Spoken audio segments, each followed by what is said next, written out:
Magandang araw mga kaibigan.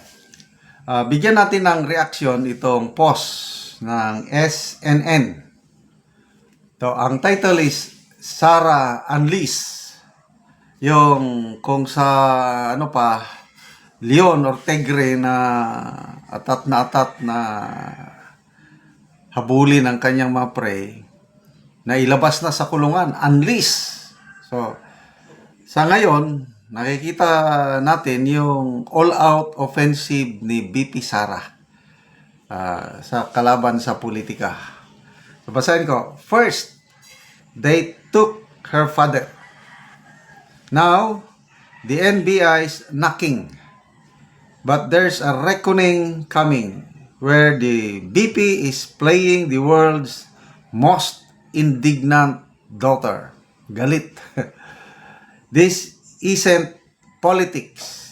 It's personal when a vice president starts naming names. Okay, dito tayo mamaya. Grabe, walang takot. Pinapangalanan ng mga kongresista. And kahapon, ang first lady na. Pinangalanan niya na. Grabe. And she's not whispering. She wants charges filed against the men. She says kidnap her father. Ito sa tulong ni Senator Amy.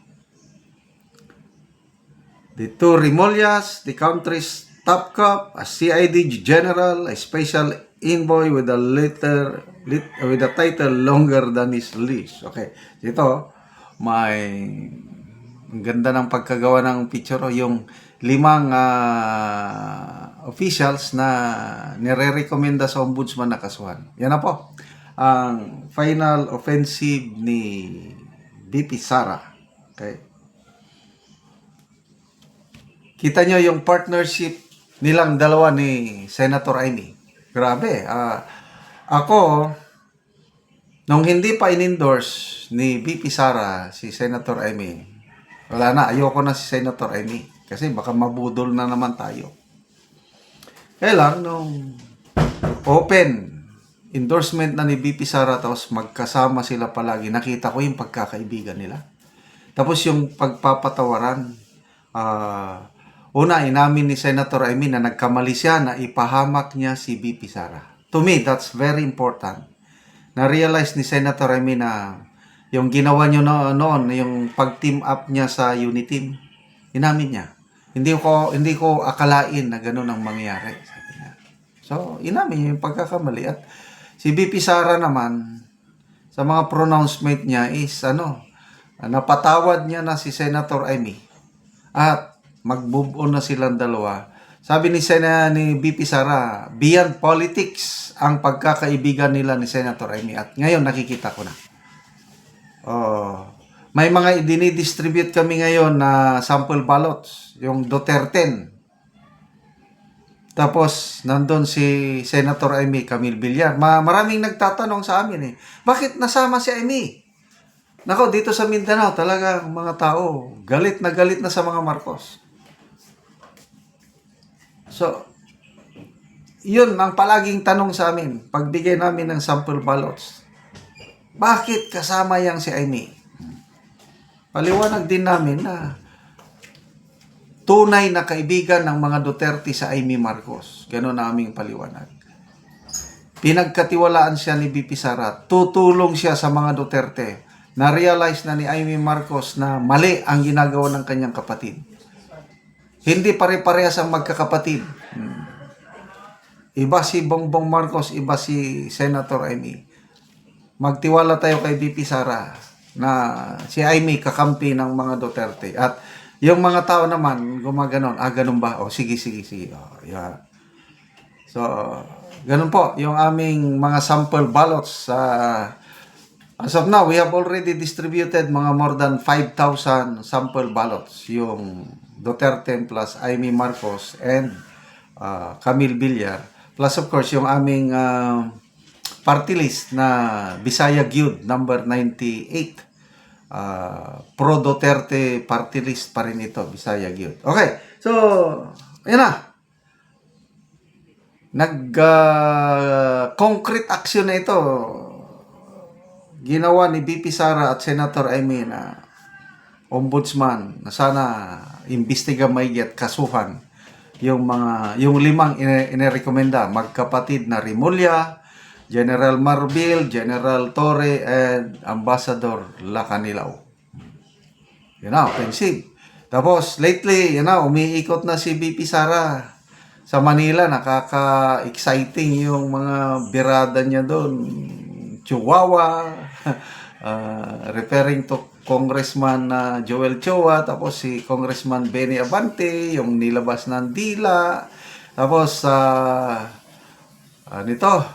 basta yung mga congressmen o women na pumirma sa kanyang impeachment, talagang nilalabanan niya na. At lately, ito na, kahapon, pinatotohanan na ni BP Sara na based sa police report, sabi niya, sangkot si First Lady Lisa sa, iparinig ko na lang sa inyo ha,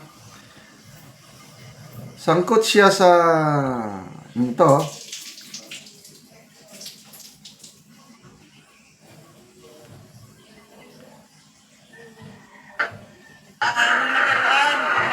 malaking krimen sa Estados Unidos na merong namatay dahil sa drug overdose. At makikita ninyo doon sa police report ay nandoon ang pangalan ni First Lady Lisa Marcos na isa sa mga tao doon sa loob ng kwarto kung saan yung tao ay nag-overdose sa suspected drug overdose sa hotel room. At ang daming nakikitang white powder substance na sinabi doon sa police report ay suspected cocaine ay bigla nilang kinuha si Pangulong Duterte. so yan, nung una, si Dean Chase lang ang ating basihan. Nagsasabi may police report. Ngayon, pinatotohanan na ni BP Sara. I'm sure, hindi magsasalita si BP Sara kung hindi niya na-verify na meron talagang police report. Oh. Police report. It's a very, credible document na magsasabi yung pagkasangkot ng First Lady sa nangyari kay Mr. Paulo Tantoco.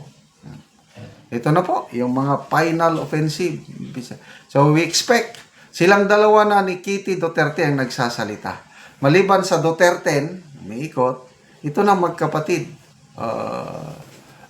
Kitty, ang galing niyang magsalita rin si Kitty Duterte. Mana sa ama, para si BP Sara. So, exciting times ahead. Kaka-excite na ang boboto sa May 12 elections. Kaya salamat mga kaibigan sa inyong pagsubaybay sa ating programa. Nakakatulong kayo ng malaki sa tribong Talandig dahil ang sweldo po natin sa channel na ito is pantulong sa tribo. Namimigay tayo ngayon ng mga libreng yero at pako para ma-repair ang sira-sirang bahay ng tribong Talandig. Panoorin nyo ang video na ito. Si Uncle ang natagaan na mo gero. Salamat. Yan ang gidala ang yero. Nagatag-ug sen na maka kapan di nagaulanan. So, salamat.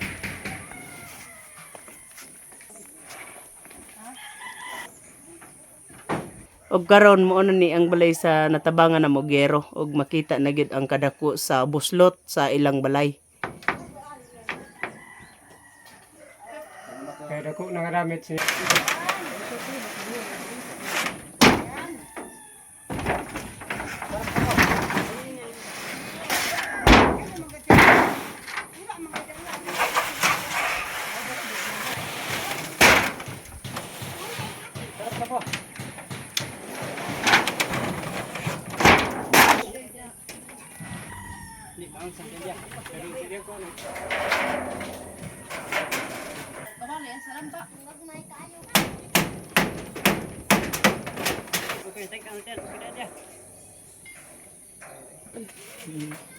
Og karon Uncle, unsa imong maistorya bahin sa nahatag sa imong nga sin-on, nindot na kaayo, nakaatop na gyud ka. Unang-una, salamat sa Ginoo nga nakaatop na gyud ko. Og sa nag-sponsor niini, dagan salamat. Oo. Okay. Lagi. Unang-una salamat sa Ginoo nga nakatok na gyud ko. Di na gyud ko ga ulanan. Mm. Ug salamat usab sa nag-sponsor niini. Mm. Nakadaga pang tabang nga Mm. Hinatunta nga daghan pangatabang ang maabot kanamo dinhi. Mm. Labi na gyud diri sa Sitio Garden. Oo. Sa mga katawhan usab nga naga panood sa video. Daghan salamat sa inyo. Sige, Col. Salamat pod.